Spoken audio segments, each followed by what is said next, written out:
तो कैसे हैं बच्चों आप लोग। दुआ करते हैं आप लोग बहुत अच्छे होंगे, बिल्कुल स्वस्थ होंगे और अपनी अपनी पढ़ाई में व्यस्त होंगे। तो बच्चों मैं आप सभी को बता दूं, पहले चैप्टर का सारा वीडियो डाल दिया है भैया। आप लोग एकदम सोचिए नहीं, टेंशन फ्री हो जाइए। मेरा टोटल वीडियो जो है ना पहले चैप्टर का आप देख लीजिए। एक को क्वेश्चन बोर्ड में नहीं बाहर से पूछेगा, उसी वीडियो के अंदर से टोटल क्वेश्चन उस चैप्टर से पूछेगा। अब मैं उस चैप्टर का यानी फर्स्ट वीडियो जय प्रक्रम पोषण का हम आपको ऑब्जेक्टिव दे देते हैं। हाँ, आप स्क्रीन पर बने रहिए, धराधर जो है स्क्रीनशॉट ले लेके टोटल ऑब्जेक्टिव आप चाहे तो अपने मोबाइल में रख सकते हैं। कोई दिक्कत वाली बात नहीं, एकदम फ्री ऑफ कॉस्ट, टेंशन नहीं लेना है। खाली घर बैठे बैठे बेहतरीन तैयारी करते रहिए आप लोग। अब चलिए ऑब्जेक्टिव में चलते हैं। आप लोग पूरा वीडियो देख लिए होइएगा तो आपके लिए ये सब आंसर देना ना चुटकी बजाने जैसा काम होगा। चुटकी बजाइएगा और आंसर निकलेगा, है कि नहीं। तो चलिए एक बार पूछते हैं, स्वपोषी पोषण है ना बच्चों, एक बार फिर से आप लोग जवाब देंगे। स्वपोषी पोषण होता है, बताए हुए थे, वैसी क्रिया जिसमें जीव अपने भोजन का निर्माण स्वयं करता हो, ऐसी क्रिया को स्वपोषण कहते हैं और उस जीव को स्वपोषी कहा जाता है। स्वपोषी के उदाहरण में हमने आपको दिया था, वही उदाहरण बताना है। तो स्वपोषी के उदाहरण में क्या था, पौधा। अच्छा, कवक भी है का? नहीं, कवक या फंगी जिस पे जो है कि जन्म लेता है, जैसे कि मान लीजिए पाव रोटी पर आप लोग देखे होइएगा उजला उजला फुफुंदी, उसी फुफुंदी को कहते हैं कवक। अचार के ऊपर भी देखिएगा कभी कभी ना, अचार जो होता है पुरनका अचार जो मम्मी रखी रहती है सैद के, दादी रखी रहती है सैद के, उसके ऊपर में देखिएगा उजला उजला फुफुंदी। खास के ना पुरनका आम के अचार में जिसमें तेल के कमी रहता है तो उसके ऊपर में देखिएगा उजला उजला परत पड़ गया रहता है, वो क्या है, कवक है। और जहां पर जो है कि वो फुफुंदी जन्म लेती है वहीं पर देखिएगा उसी से वो अपना भोजन ग्रहण कर लेती है, मतलब ये प्रपोषण की क्रिया करता है। अच्छा, प्रोटिस्टा का काम क्या है, ये भी स्वपोषण की क्रिया करता है, ये भी अपने भोजन का निर्माण स्वयं ही कर लेती है। तो इस प्रकार से ए और सी, कहाँ गया भाई ऑप्शन, हाँ ए और सी दिए हुआ है, यानी कि डी आपका बिल्कुल सही जवाब हो जाएगा। स्वपोषी पोषण होता है, ए यानी कि ए और सी दोनों। अब आ जाइए क्वेश्चन। अब आपको जो है ना लास्ट वीडियो दे दिए थे प्रकाश संश्लेषण का, आराम से आप किसका जवाब दे सकते हैं। प्रकाश संश्लेषण होता है दिन में, रात में, दिन और रात दोनों में, इनमें से कोई नहीं। क्या बोलोगे? बिल्कुल सही जवाब, दिन में। अब आइए मेरे बच्चों, मैं आपको बताऊंगा कि एक वयस्क मनुष्य में कितने दांत होते हैं। दांत कितने प्रकार के हैं? 4। पहला कतरनक, दूसरा भेदक, तीसरा अर्ध चवर्णक और चौथा चवर्णक। और ये जितने भी दांत है ना 8 गो है, 4 गो ऊपर है, 4 गो नीचे है, 4 गो सट्टर के ऊपर है, 4 गो सट्टर के नीचे, 8 गो। तो 8 गो एक प्रकार के दांत जो है, यानी कि मान लीजिए चवर्णक का 8 गो है और सब 8 गो है, तो 8 चौका 32, यानी कि एक वयस्क के में जो है कि 32 दांत होते हैं। कितने दांत होते हैं? 32 दांत। अब मेरे बच्चों मैं आपसे क्वेश्चन पूछना चाहूंगा कि पौधों में प्रकाश संश्लेषण का स्थान है, पौधों में प्रकाश संश्लेषण का स्थान है, बोलिएगा ऑप्शन, माइटोकॉन्ड्रिया, क्लोरोप्लास्ट, क्यूल्कोप्लास्ट, इनमें से कोई नहीं। क्या बोलोगे? क्लोरोप्लास्ट। एकदम दमदार आवाज के साथ आप लोग जवाब दे रहे हैं, मतलब 100% समझ में आया है। अब आइए क्वेश्चन जो पढ़ाए हैं उसी का मैं आपको जो है कि बता रहा हूं। दांत की सबसे ऊपरी परत का क्या कहते हैं, जरा बताइएगा। डेंटाइन, इनामेल, अस्थि, क्राउन, क्या बोलते हैं उसको? दांत की जो सबसे ऊपरी परत रहती है, जिसको बच्चा सब क्या करेगा, एकदम पप्पा चॉकलेट, पप्पा चॉकलेट, पप्पा चॉकलेट, चॉकलेट खा खा के ऊपर का जो परत उड़ा लेता है, तो दांत में देखिएगा कि खोदर होने लगता है। तो ऊपरी परत जो होती है वो ऊपरी परत कहलाती इनामेल, जिसके कारण दांत की चमक, दांत की सफेदी और दांत को मजबूती मिलता है। यही इनामेल यदि आपका जो है खराब हो जाए तो फिर वो खोदर उधर होना नॉर्मल सी बात हो जाती है, कीड़ा जो है आसानी से उस दांत में लग जाते हैं। ठीक है, अब आइए मेरे बच्चों, मैं आपको जो है आगे बढ़ता हूं और आगे आपसे क्वेश्चन करूंगा बाबू कि निम्नलिखित में किसमें द्विखंडन नहीं होता है। याद रखिएगा, नहीं पूछ रहा है निम्नलिखित में किसमें द्विखंडन नहीं होता। देखो बउआ, अमीबा में द्विखंडन की क्रिया होती है कि नहीं? द्विखंडन या द्विविभाजन होती है। ईस्ट में, पैरामीशियम में और लिस्मेनिया में किसमें नहीं होती है बताइए? ईस्ट में। फिर कौन सी क्रिया होती है? ईस्ट में प्रजनन की जो क्रिया है जिसको मुकुलन कहते हैं। ईस्ट में प्रजनन की क्रिया है जिसको क्या कहते हैं? मुकुलन कहते हैं। ये अलैंगिक जनन की क्रिया है मुकुलन। ये अलैंगिक जनन से संबंधित है। देखिए, पैरामीशियम में भी द्विखंडन होता है, लिस्मेनिया में भी द्विखंडन होता है, लेकिन ईस्ट में मुकुलन द्वारा प्रजनन की क्रिया होती है। मतलब क्या? जैसे कि कोई पेड़ पौधे या जीव है, उसके जड़ से या तना से नए पौधों का विकास हो जाता है। जैसे आप लोग देख लीजिएगा, अपने लोग के नॉर्मल सा एक एग्जांपल मैं बताता हूं कि जैसे केला का पेड़ है, जैसे ईख का पेड़ है। अब देखिएगा, वो जोरे से एगो नई का पेड़ निकलेगा। ये क्या है? जोर से या तना से नए पौधे का विकास हुआ। इसी क्रिया को मुकुलन कहते हैं। ये अलैंगिक जनन है। और ये चैप्टर आपको, छठा चैप्टर है, जनन चैप्टर का नाम है, उसमें मैं पूरा डिटेल से बताऊंगा लैंगिक जनन क्या है, अलैंगिक जनन क्या, अलैंगिक जनन के कितने प्रकार हैं, उसमें आपको द्विखंडन भी बताएंगे, मुकुलन भी बताएंगे। Okay guys, any problem? एकदम क्लियर है? अब आइए मेरे बच्चों, मैंने आपको जो बताया उसको समझ लीजिए। क्वेश्चन है, स्वपोषण के लिए आवश्यक है। स्वपोषण के लिए आवश्यक है, क्या आवश्यक है? जरा ध्यान देना। Chlorophyll, okay. कार्बन डाइऑक्साइड तथा जल, ओके। सूर्य का प्रकाश, ओके। इनमें से सभी, बोलिए इनमें से सभी।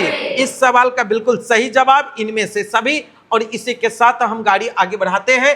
क्वेश्चन है आपका कि मैग्नीशियम पाया जाता है किसमें? क्लोरोफिल में, लाल रक्त कण में, वर्णी लवकों में, श्वेत रक्त कण में। किसमें? क्लोरोफिल में मैग्नीशियम पाया जाता है। अब आइए मेरे बच्चों, क्वेश्चन है आपके बीच, निम्न में स्वपोषी कौन है? हरे पेड़ पौधे, मछली, कीट, अमीबा। हरे पेड़ पौधे एकदम बच्चा वाला बउआ जैसा क्वेश्चन सब लग रहा होगा, लेकिन ये सब क्वेश्चन आपके बोर्ड के एग्जाम के लिए बहुत ही इंपॉर्टेंट है भैया। आप लोग बात नहीं कीजिएगा और बोर्ड पर ध्यान दिए रहिए। देखिए, देखते ही देखते आपका सारा क्वेश्चन सॉल्व हो जाएगा। ठीक है, अब आ जाइए। द्विखंडन होता है, द्विखंडन अभी बताए हैं। पैरामीशियम में होता है, अमीबा में भी होता है, लिस्मेनिया में भी होता है। इनमें से सभी इसका बिल्कुल सही जवाब हो जाएगा। द्विखंडन की क्रिया इस तीनों में होती है, याद रखिएगा। द्विखंडन द्वारा प्रजनन, यानी एक ही अमीबा या एक ही पैरामीशियम या एक ही लिस्मेनिया जब एक निश्चित आकार की होती है तो एक से दो टुकड़ा में बढ़ जाती है। दोनों में केंद्रक उपस्थित होता है। छोटे छोटे दो जो है कि अमीबा बन जाते हैं और वो अमीबा फिर अपना वृद्धि करते हैं और उस 2 से 4 का निर्माण होता है कि नहीं? और इस प्रकार से 2 से 4, 4 से 8, एक जो है 2 भाग में टूटना शुरू हो जाएगा। अब मैं आपको बताता हूं आगे की ओर, द्विखंडन से आगे बढ़ेंगे। अमीबा में अलैंगिक जनन, अमीबा में कौन जनन? अमीबा में अलैंगिक जनन किस विधि द्वारा होता है बताइए? अमीबा में अलैंगिक जनन किस विधि द्वारा होता है? मुकुलन, विखंडन, बीजाणु जनन, इनमें से सभी। देखिए, मैंने बोला है अमीबा में द्विखंडन की क्रिया होती है, मतलब द्विविखंडन की क्रिया होती है या द्विविभाजन की क्रिया होती है। यहाँ द्वि का उपयोग कहीं नहीं किया गया है, लेकिन विखंडन का उपयोग किया गया है। द्वि रहेगा तो ऑप्शनल में द्वि को फर्स्ट प्रायोरिटी देंगे, अगर द्वि नहीं है तो क्या होगा? सीधा विखंडन इसका सही जवाब होगा। क्या होगा बुआ? विखंडन। अब आइए मेरे बच्चों, आपके बीच क्वेश्चन है एस्टोमाटा। ए बच्चा, क्या है? एस्टोमाटा के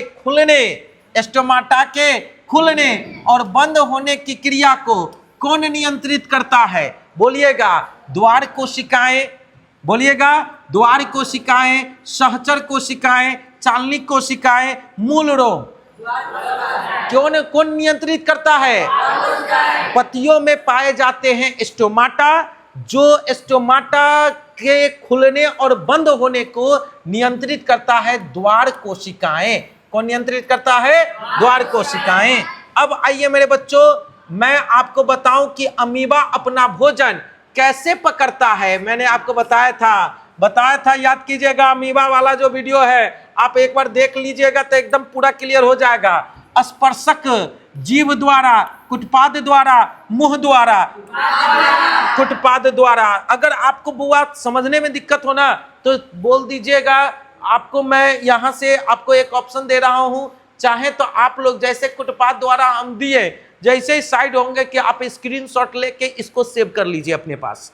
इससे क्या होगा कि आपके पास हर क्वेश्चन का एक रिकॉर्डेड आ जाएगा, एक वीडियो के रूप में भी आ जाएगा और एक स्क्रीनशॉट भी आ जाएगा, जिससे आपको पढ़ाई में बहुत मदद मिल जाएगी। ठीक है, अब आ जाइए मेरे बच्चों, मैंने आपको बोला क्या क्वेश्चन है आपका, किसकी उपस्थिति के कारण, किसके उपस्थिति के कारण पौधे का रंग हरा होता है? किसकी उपस्थिति के कारण पौधे का रंग हरा होता है? मैंने बताया है लास्ट वीडियो में, देख लीजिएगा। किसकी उपस्थिति के कारण?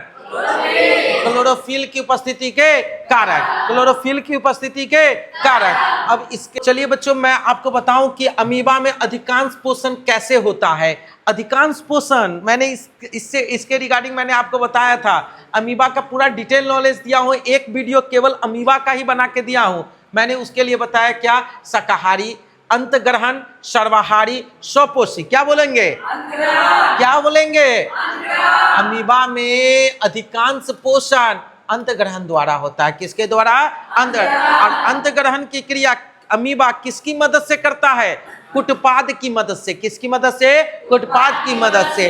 अब भोजन के ग्रहण करके जो भोजन का पाचन होता है, वो पचा भोजन किसका निर्माण करता है? भोजन रसधानी का। किसका? भोजन रसधानी का। और अनपचा भोजन किसके माध्यम से बाहर मुक्त होता है? कुटपाद के छिद्र के माध्यम से। किसके माध्यम से? कुटपाद के छिद्र के माध्यम से। आइए बच्चों, मैं इसको और आगे की ओर बढ़ाता हूं। क्वेश्चन है, सभी जीव जंतुओं के लिए, सभी जीव जंतुओं के लिए ऊर्जा का अंतिम स्रोत है ग्रह, चंद्रमा, सूर्य, कोयला। क्या बोलोगे? हाँ, सूर्य सबसे बड़ा ऊर्जा का स्रोत भी है और ऊर्जा का अंतिम स्रोत भी है कि नहीं? अब आइए मेरे बच्चों, एकदम इजी क्वेश्चन में आप लोग हो रहे हैं बीजी। अब आगे की ओर लेकर आते हैं। ये सारे क्वेश्चन आपको मैं बताऊं कि बोर्ड मॉडल है कि नहीं? अब मैं आपको आगे की ओर लेकर आता हूं। क्वेश्चन है आपका, प्रकाश संश्लेषण की क्रिया होती है कवक में, जंतुओं में, हरे पेड़ पौधों में, परजीवियों में। क्या बोलोगे? किसमें होती है? अब आ जाइए, प्रकाश संश्लेषण की क्रिया से आगे हम बढ़ेंगे कि कवक में पोषण की कौन सी विधि पाई जाती है? बोलिएगा मेरे बच्चों, कवक में पोषण की, कवक में किसकी बउआ? पोषण की। कवक में पोषण की कौन सी विधि पाई जाती है? क्या बोलोगे? मृत जीवी। क्या है ये? मृत जीवी है। अब आइए, क्वेश्चन है आपके बीच बच्चों, क्वेश्चन है कि कुटपाद किसमें पाया जाता है? एक शब्द में आंसर बोलिए। कुटपाद किसमें पाया जाता है? अमीबा में। किसमें हो? कुटपाद किसमें बा? अमीबा। कुटपाद किसमें बा? अमीबा। क्लियर है ना? अब आइए मेरे बच्चों, इसी के साथ आगे की ओर बढ़ते हैं। हम लोग एकदम बोर्ड मॉडल टॉप लेवल के ऑब्जेक्टिव क्वेश्चन की ओर हैं। बस अब लास्ट घड़ी में आ चुके हैं। क्लोरोफिल वर्णक का रंग है। क्लोरोफिल वर्णक का रंग है क्या? हरा, नीला, लाल, सफेद। क्या बोलोगे? हरा। इसी क्लोरोफिल के वर्णक के कारण पत्तियों का रंग भी हरा दिखाई देता है। पत्तियों का रंग हरा दिखाई दे। और जिसमें क्लोरोफिल की मात्रा जिस पत्तियों में घटने लगती है, वो पत्तियां धीरे धीरे हरा से कौन रंग में बदल जाता है? पीला रंग में। किस रंग में? पीला। जिस पत्तियों में क्लोरोफिल की मात्रा कम रहेगी या धीरे धीरे उसमें डिस्ट्रॉयड होगा क्लोरोफिल, तो देखिएगा वो हरा से वो पीला होने लगेगा। एक समय आता है जब वो पूरा पीला हो जाता है, जब उसमें क्लोरोफिल नहीं पाई जाती है, जब क्लोरोफिल पूरा नष्ट हो जाता है तो वो पूरा पीला हो जाती है। और क्लोरोफिल नहीं है तो प्रकाश संश्लेषण की क्रिया नहीं कर पाएगी, और जब प्रकाश संश्लेषण की क्रिया नहीं कर पाएगी तो वो पत्ती किसी काम का नहीं होगा। और संसार में इतिहास गवाह है कि जो किसी काम का नहीं है उसको छोड़ दिया जाता है, इसीलिए पत्तियां टूट के नीचे गिर जाती है। याद रखिएगा मेरे बच्चों, ये दुनिया में लोग उसी का इज्जत करते हैं जो किसी काम का होता है। जब तक आप काम के हैं तब तक आप नाम के हैं, यानी कि जिसके अंदर काम का हुनर है उसी के अंदर नाम है कि नहीं? और नहीं तो लोग उसको दूर से ही सलाम ठोकते हैं। बात समझ गए ना? एक पतियों से भी सीखो काम का कितना महत्व है। इसीलिए मेरे बच्चों अपनी मेहनत को इस तरीके से खामोशी से करो, अपने मेहनत को इस तरीके से खामोशी से करो कि एक समय तुम्हारी सफलता शोर में बदल जाए। ये बात समझ में आया कि नहीं? वही सफलता के लिए आज आपको पढ़ना होगा और कुछ ना कुछ करना होगा। एक बात तो तय है, चाहे जितना भी जो कुछ भी हो, अपने जीवन में खुद से लड़ना होगा और आपको एक समय ऐसा होगा कि सफलता पाकर एकदम पूरी दुनिया में अपना नाम कमाना होगा। ठीक है, तो इसी के साथ मैंने आपको बताया है कि हरित लवक है, क्लोरोफिल है तो वो हरा है, और जब ये नहीं है तो उसका रंग पीला होने लगता है। अब आइए मेरे बच्चों, मैं ज्यादा एक्स्ट्रा बातें आपके साथ ना करते हुए सीधा टॉपिक पे आता हूं। क्वेश्चन है, निम्न में से कौन एक जैविक प्रक्रम द्वारा अपघटित होने वाला पदार्थ है? निम्न में से कौन एक जैविक प्रक्रम द्वारा अपघटित होने वाला पदार्थ है? सबसे ए ऑप्शन में क्या देंगे? सूखे घास पत्ते, पॉलिथीन गैस, रबर, प्लास्टिक की बोतलें। क्या बोलोगे भाई? सूखे। देखिए इसमें जो है एक जैविक प्रक्रम द्वारा अपघटित होने वाला पदार्थ है। देखिए सूखे घास पत्ते ही है जो अपघटित हो सकता है, पॉलिथीन नहीं होगा अपघटित, सालों साल मिट्टी में दब के रह जाएगा, अपघटित नहीं होगा, मतलब सड़ेगा गलेगा नहीं। रबर अपघटित नहीं होगा, प्लास्टिक अपघटित नहीं होगा, अगर सड़ेगा गलेगा यानी अपघटित होगा तो वो सूखे घास पत्ते ही इस ऑप्शन के आधार पर अपघटित हो सकता है। अब मेरे बच्चों मैं आपको बताया क्या कि मैंने आपको बताया प्रकाश संश्लेषण की क्रिया में ऑक्सीजन बाहर निकलता है, किससे? जल से, कार्बन डाइऑक्साइड से, ग्लूकोज से, किससे? डिक्टियोजोम से। किससे बुआ? किससे? ये जल से। एक बार फिर से बात को समझिए, मैंने बोला क्या? प्रकाश संश्लेषण की क्रिया में ऑक्सीजन बाहर निकलता है जल से, कार्बन डाइऑक्साइड से, ग्लूकोज से, डिक्टियोजोम से। क्या बोलोगे? जल से, वाटर से। जब प्रकाश संश्लेषण की क्रिया होती है तब 12 अणु उसमें क्या होता है? जल लिया जाता है एक बार में, जिसमें 6 अणु ही जल जो है कि भोजन का निर्माण करती है, बाकी के 6 अणु जल के साथ जो है कि कार्बन डाइऑक्साइड के साथ अभिक्रिया होकर वो ऑक्सीजन फॉर्म करती है। वो भी कितना अणु ऑक्सीजन? 6 अणु ऑक्सीजन। कितने अणु ऑक्सीजन को फॉर्म करती है? 6 अणु। यानी कि जल से वो ऑक्सीजन बाहर निकलता है, जल से ऑक्सीजन बाहर निकलता है। ये बहुत इंपॉर्टेंट क्वेश्चन है। और इसी के साथ मैं आपको बताऊं कि प्रकृति में ऑक्सीजन का संतुलन कैसे बना रहता है? बताइएगा। संयोजन क्रिया से, प्रकाश संश्लेषण क्रिया से, अपघटन क्रिया से, इनमें से कोई नहीं। प्रकृति में ऑक्सीजन का संतुलन कैसे बना रहता है? तो हरे पेड़ पौधा है, तभी हरे पेड़ पौधा के द्वारा प्रकाश संश्लेषण की क्रिया होती है, और प्रकाश संश्लेषण की क्रिया के द्वारा ऑक्सीजन रिड्यूस होता है, और ऑक्सीजन रिड्यूस होने के कारण ये ऑक्सीजन का जो है ना संतुलन प्रकृति में बना रहता है। यानी कि हरे पेड़ पौधे का होना इंपॉर्टेंट है। हरे पेड़ पौधे होंगे तब प्रकाश संश्लेषण की क्रिया होगी, और प्रकाश संश्लेषण की क्रिया होगी तो ऑक्सीजन का संतुलन इस प्रकृति में बना रहेगा। तो इस प्रकार से मैं बताऊं दोस्तों, तो ये आपके ऑब्जेक्टिव का एक राउंड क्लियर हुआ है। और इसके बाद भी हम ऑब्जेक्टिव में चलते रहेंगे, ऑब्जेक्टिव में चलते रहेंगे। और ऑब्जेक्टिव के बारे में मैं आपको बताऊं तो 2 टर्म का ऑब्जेक्टिव डालूंगा, एक 4 ऑप्शन में से एक आंसर जिसका सही होगा ऐसे ऑब्जेक्टिव, और एक ऑब्जेक्टिव ऐसा डालेंगे जो एक शब्द में आपको जवाब देना रहेगा, जो जल्दी से आपका क्लियर होगा। बोर्ड मॉडल दोनों ही टाइप रहेंगे। मैंने बोला क्या, अमीबा में अमीबा की गति किस भाग के द्वारा होती है? तो जरा गौर से सुनिएगा, पैरामीशियम, युग्निला, कुटपाद, इनमें से कोई नहीं। देखो भाई, अमीबा है, सुनिए, अमीबा है, जैसे अमीबा के बीच में मान लीजिए केंद्रक है, लेकिन इसके अंदर बुआ द्रव भरा होता है। इसके अंदर क्या भरा होता है? द्रव भरा होता है। अगर ये द्रव इसके चारों तरफ जो देख रहे हो ना बुआ, इसके चारों तरफ जो आप देख रहे हैं, जरा शांति से समझिएगा, इसके चारों तरफ जो देख रहे हैं ये है कुटपाद। अगर ये कुटपाद न हो बुआ, ये कुटपाद न हो तो इसके अंदर जो द्रव भरा हुआ है, ये द्रव तो चारों तरफ छिड़िया जाएगा। बताइए छिड़ियागा कि नहीं? ये कुटपाद जो के अंदर में जो द्रव है वो द्रव टिक पाएगा? नहीं टिक पाएगा। यानी कि द्रव को चारों तरफ से घेर के रखने का भी काम कौन करती है? कुटपाद। इसको कहीं से बढ़ना है चाहे सिकुड़ना है, तो इसके लिए जो गति जो होती है ना, ये कुटपाद जब सिकुड़ती है तो ये सिकुड़ता है, और कुटपाद जब लमड़ती है तब ये जो है लमड़ता है। यानी कि अमीबा में इसी कुटपाद की मदद से क्या होती है? गति होती है। यानी कि गति, कुटपाद इसका बिल्कुल क्या हो जाएगा? सही आंसर हो जाएगा मेरे बच्चों।